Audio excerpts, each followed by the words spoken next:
हरियाणा सरकार के 9 साल को लेकर लिखी गई किताब के विमोचन के मौके पर फरीदाबाद पहुंचे विधानसभा स्पीकर ज्ञानचंद गुप्ता जी से बात कर लेते हैं। सर, किस तरह से देख रहे हैं विमोचन किया है, कैसे देख रहे हैं इस पुस्तक को? पहले तो देखिए, मैं ये समझता हूँ कि ये जो पुस्तक आदरणीय मनोहर लाल जी के 9 वर्ष और इन 9 वर्षों के अंदर जिस प्रकार से हरियाणा के अंदर बदलाव आया, ये पुस्तक के अंदर वो सारे चीज़ें, किस प्रकार से हरियाणा प्रदेश के अंदर पारदर्शिता आई है, किस प्रकार से नौकरियों के अंदर जो एक गरीब आदमी है, जो उसको ये विश्वास हुआ है कि मैं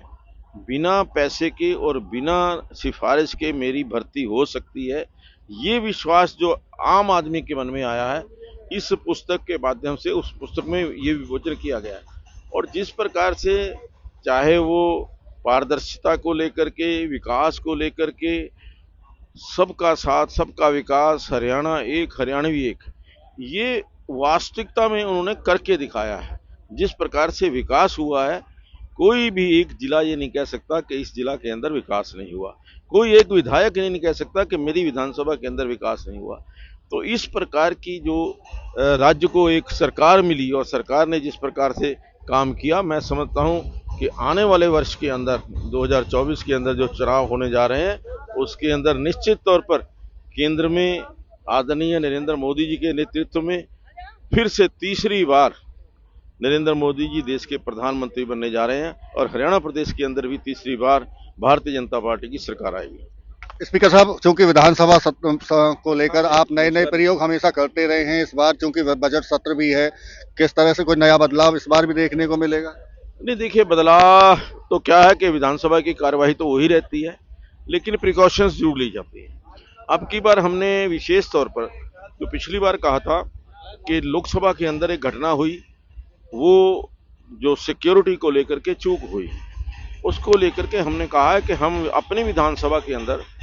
इस प्रकार की कोई घटना ना हो, उसके लिए हम उचित प्रबंध करेंगे। सिक्योरिटी को हमने बहुत टाइट किया है, उसके साथ साथ जहां पर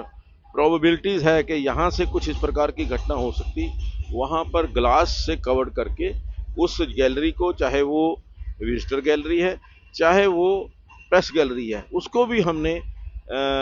इस ग्लास से कवर करा करके इस संभावना को, ऐसी घटना ना हो, उससे रोकने का प्रयास किया है। और विधानसभा के अंदर जैसा कि बजट सत्र है, बजट सत्र के अंदर पिछली बार हमने जो स्टैंडिंग कमेटीज़ बनाई थी, स्टैंडिंग कमेटीज़ जो हैं वो बजट प्रस्तुत होने के बाद उसका विश्लेषण करती हैं और उस विश्लेषण करने के पश्चात वो अपनी राय आदरणीय वित्त मंत्री जी को देती हैं और वो जो राय आदरणीय मुख्यमंत्री जी मानती भी हैं, जो मानने के योग्य होती हैं। तो इस प्रकार से ये जो बजट के अंदर हमने एक नया परिवर्तन किया था, इससे पहले कभी इस प्रकार की प्रक्रिया होती नहीं थी। आज विधानसभा के अंदर ई विधानसभा से कार्य हो रहा है। लगभग 6 करोड़ 7 करोड़ रुपए का प्रति वर्ष कागज की जो है वो बचत हो रही है और उससे जो स्पीड ऑफ द वर्क, वो एफिशिएंसी जो है वो बहुत इंक्रीज हुई है। आज हमारी सारी जितनी भी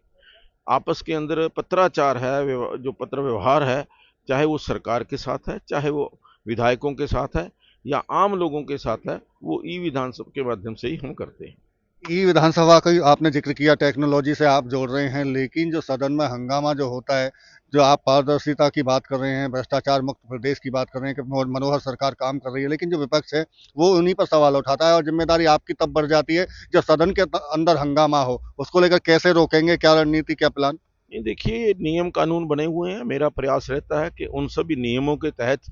सभी माननीय सदस्यों का मान सम्मान भी बना रहे और सदन की मर्यादा भी बनी रहे। उसको लेकर के जो कार्रवाई करनी आवश्यक होती है, उचित होती है, वो समय समय पर करते हैं। आपने देखा भी है, कोई एक आध बार किसी भी माननीय विधायक के द्वारा अगर गलत व्यवहार किया तो उसका हमने नियम के अनुसार उसके ऊपर एक्शन भी लिया है। और मेरा तो आपके माध्यम से मैं सभी माननीय विधायकों से, चाहे वो सत्ता पक्ष के हैं चाहे वो विपक्ष के हैं, उनसे निवेदन करूंगा कि सदन की मान और मर्यादा बनी रहे। अपनी बात